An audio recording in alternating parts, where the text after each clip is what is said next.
La grande édition de l'information. Jean-Jacques Denis. C'est avec un réel plaisir que je vous retrouve sur les antennes de Radio La Voix Sainte. Mesdames et messieurs, bienvenue. Voici le sommaire. Puissant temps d'édification suivi d'intenses moments de prière à la Mévès, le prophète Ablégui invite les fidèles chrétiens à être violents dans la marche pour hériter le ciel. Face à l'envolée des prix du blé lié à la guerre en Ukraine, le poids de la baguette de pain en Côte d'Ivoire va baisser. Le patronat de ce secteur s'exprime dans ce journal. La page sport sera animée par notre confrère Emmanuel Kofi de la rédaction. Avec lui, on saura les résultats des matchs de barrage du mondial en marge de la rencontre France-Côte d'Ivoire.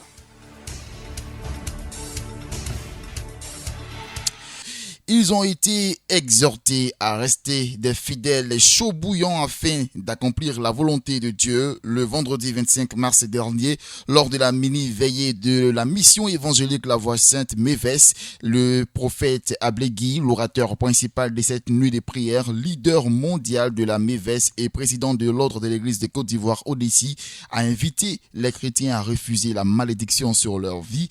Il s'est inspiré de l'histoire de Lazare dans la Bible selon Luc 16 pour rappeler la mission du chrétien. Oui, en ce jour, tu es prophète. Car l'esprit de prophète est selon la grâce de Dieu. Quiconque reçoit un prophète, en qualité de prophète, reçoit une bénédiction de prophète. La Bible nous dit que Jésus a dit Lazare, sors. Alors nous allons continuer le même principe. Ce principe est simple. Je vais prêcher. Et si l'esprit te prend, tu répètes même chose comme moi. Si l'esprit t'a pas pris, tu dis. Si tu es violent, tu dis la même chose. Tu dois rentrer dans la bénédiction, dans la gloire de ceux que même la mort ne peut pas retenir. Oui. Dans le livre de Luc 16, que nous venons de lire, on dit la loi et les prophètes ont subsisté jusqu'à Jean. Depuis lors, le royaume de Dieu est annoncé et chacun use de violence. Oui, de violence. En ces temps de la fin, le Seigneur a besoin des gens violents. Violents contre la mort, violents contre la maladie, violents contre l'échec, violent contre la pauvreté, violent contre tout ce qui est absent dans le royaume de Dieu. Il faut être violent. Et nous allons comprendre pourquoi on parle de Lazare. Avant que Jésus ne puisse dire Lazare sort, que nous allons voir vers la fin, c'est que Lazare représente une catégorie de personnes qui ont refusé d'être violentes. Ces personnes ont refusé d'être violentes. Et à chaque situation, jusqu'à la mort. Jusqu'à la mort. Au point que Jésus est obligé, au dernier moment, de venir dire Lazare sort. Mais avant que Lazare ne meure, il était malade. Avant qu'il ne soit malade, il avait quelle situation? Et la Bible nous dit, la loi et les prophètes ont subsisté jusqu'à Jean. Depuis lors, le royaume de Dieu est annoncé. Et chacun use de violence pour y entrer. Et il est plus facile que le ciel et la terre passent qu'il ne l'est qu'un seul trait de lettre de la loi qui vient à tomber. Alors, il va expliquer le cas de Lazare. Lazare révèle un type de chrétien qui normalement sont appelés à être les guerriers des temps de la fin. Ceux qui sont appelés à écraser la tête du diable, qui sont de la postérité de la femme. Et le diable guette toutes ces personnes-là, depuis dans le sein de la mère, bien avant que ces personnes viennent à l'existence. Et même quand ces personnes reviennent à l'existence, il va les maintenir dans le monde païen. Mais quand ces personnes arrivent à devenir chrétiennes, alors il va se manifester contre ces personnes. Mais bizarrement, ces personnes ne sont pas violentes. Cette nuit a été marquée par des moments intenses de prière et de proclamation qui n'ont laissé personne indifférent. Je refuse la pauvreté au nom de Jésus. Si je suis pauvre, alors je serai pauvre. Mais si Jésus n'est pas pauvre, alors je ne suis pas pauvre. Au nom de Jésus. Car je suis héritier. Non de la pauvreté, mais de la richesse. Je déclare au nom de Jésus que je suis riche. Au nom de Jésus.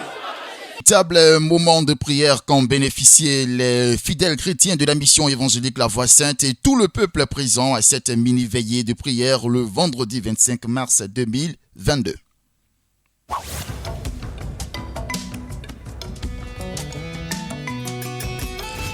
Le jeudi 24 mars 2022, à travers une circulaire publiée sur les réseaux sociaux, les organisations patronales des boulangers de Côte d'Ivoire suggèrent une augmentation de 50 francs CFA, le prix de la baguette de pain sur le marché. Le nouveau prix du pain devrait être porté dans les prochains jours à 200 francs CFA avec un poids compris entre 175 et 207 grammes, une nouvelle qui inquiète les populations.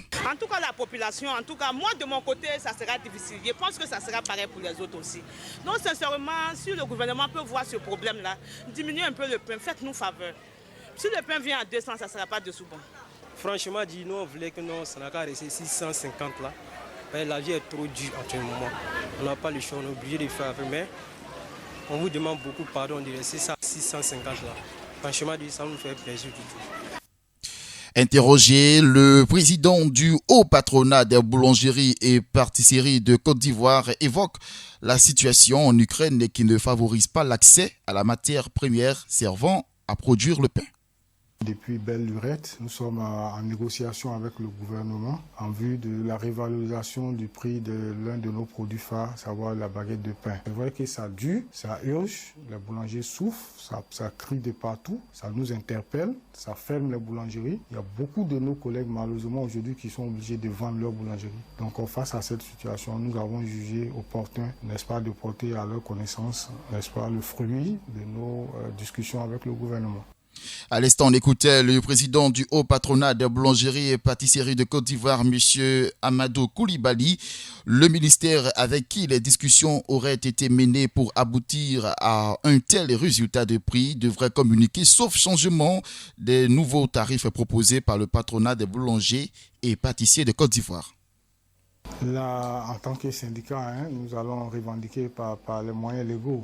Voilà. Donc, ça comprend, comme nous sommes maîtres de notre production, voilà, peut-être que nous espérons que les choses n'arrivent pas là, mais nous n'aurons d'autre choix que, n'est-ce pas, d'utiliser les moyens qu'il faut pour pouvoir arriver à nos fins, quoi, en fait.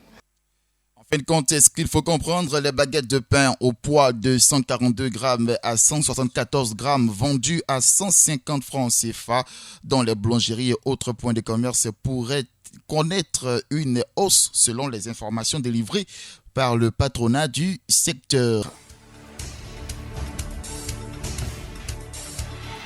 Autre actualité, on revient sur le Super Ebony 2021, Mardoché Kwasi Boussou, qui a reçu les clés de sa villa le jeudi 24 mars dernier lors d'une cérémonie faite sur le site de l'opération immobilière située dans la commune de Benjerville à la cité Blédja. Cette villa de 4 pièces d'une valeur de 43 millions de francs CFA prête à l'usage, construite sur une superficie de 200 mètres carrés, y compris les frais de notaire, a été réalisée et offerte au sacré Super Ebony. C'est un sentiment de soulagement. Voir cette promesse, voir cette annonce faite à la nuit des Ebonies se concrétiser ce matin, c'est un sentiment de soulagement et de satisfaction et de grande joie.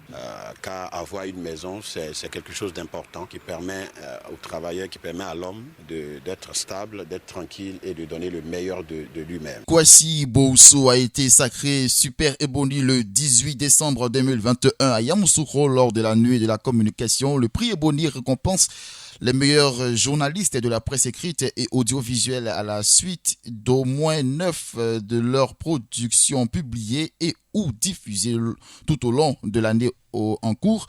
Et en plus de lauréats des prix sectoriels qui reçoivent des récompenses intermédiaires, le Super Ebony qui est désigné entre ces lauréats a reçu le gros lot que constitue cette villa. On s'intéresse maintenant à l'actualité sportive.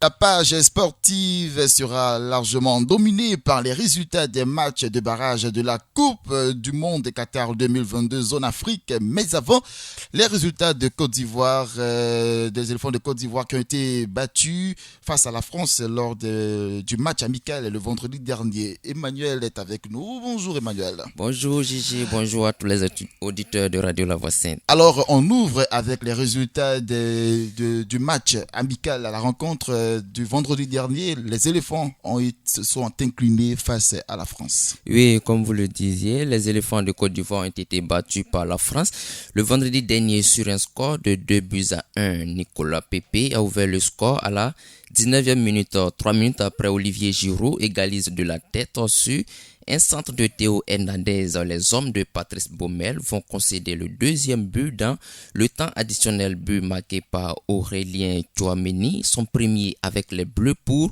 sa première sélection.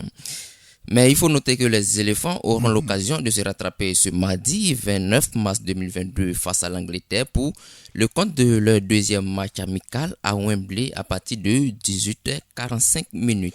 C'est bien noté. Alors, concernant les matchs de la Coupe, les matchs de barrage de la Coupe du Monde de Qatar, zone Afrique, les Fennecs de l'Algérie sont allés dompter le Cameroun à domicile 1-0. Oui, également, les Fennecs de l'Algérie sont allés dompter, comme vous le disiez, le Cameroun à domicile 1-0. Il faut aussi noter que la Tunisie a battu le Mali sur le même score 1-0 sur le sol malien. De même pour les Égyptiens qui n'ont rien lâché chez eux en battant les Lions de la Teranga, les deux finalistes de la dernière CAN au Cameroun. Et enfin, le Ghana et le Nigeria, deux pays anglophones, n'ont pas pu remuer les filets. 0 but partout des deux camps. Les matchs retour sont prévus demain 17h00. Deux rencontres au programme Sénégal-Égypte et Nigeria-Ghana. 3 matchs seront disputés à partir de 19h30. L'Algérie, le Cameroun, Maroc, RDC et Tunisie-Mali. La qualification mondiale, c'est également en Europe, aussi en Amérique du Sud. Oui, en Europe, il y a une grande déception. Il s'agit de l'élimination de la championne d'Europe en titre, l'Italie, qui ne participera pas à la Coupe du Monde pour la deuxième fois consécutive après avoir été battue 0-1 par la Macédoine du Nord. Dans la même foulée, le Portugal a dominé la Turquie 3-1. Le pays de Galles, porté par un Gareth Bale, auteur d'un doublé, a battu l'Autriche 2-1. La Suède aussi s'est imposée 1-0 face à la République tchèque. Les matchs de repêchage sont prévus demain. Portugal contre la Macédoine du Nord et la Pologne sera opposée à la Suède à partir de 18h45 minutes. Et un récap en Amérique du Sud pour toujours parler de cette élimination de la Coupe du Monde 2022. Plusieurs rencontres ont lieu ce jeudi 24 mars 2022. L'Uruguay de Luis Suarez a décroché son ticket face au Pérou 1-0. La Colombie a battu la Bolivie 3-0. Le Brésil, déjà qualifié, a largement dominé le Chili sur un score fleuve de 4-0 et le Paraguay a corrigé l'Équateur 3-1. Malgré cette défaite, l'Équateur reste qualifié. Dans la même nuit, l'Argentine a flanqué 3-0 au Venezuela. Lionel Messi, qui avait été hué par les Parisiens, a retrouvé le sourire en inscrivant le 3e but. Merci infiniment à Emmanuel Kofi pour ces résultats. On va revenir sur l'heure du match de demain. Est-ce qu'on peut revenir avec l'heure du match de demain, le match amical Côte d'Ivoire-Angleterre? Oui, le match est prévu à 18h45 minutes. Demain. Merci infiniment à Emmanuel Kofi et c'est sur cette page sportive que nous allons vous dire au revoir.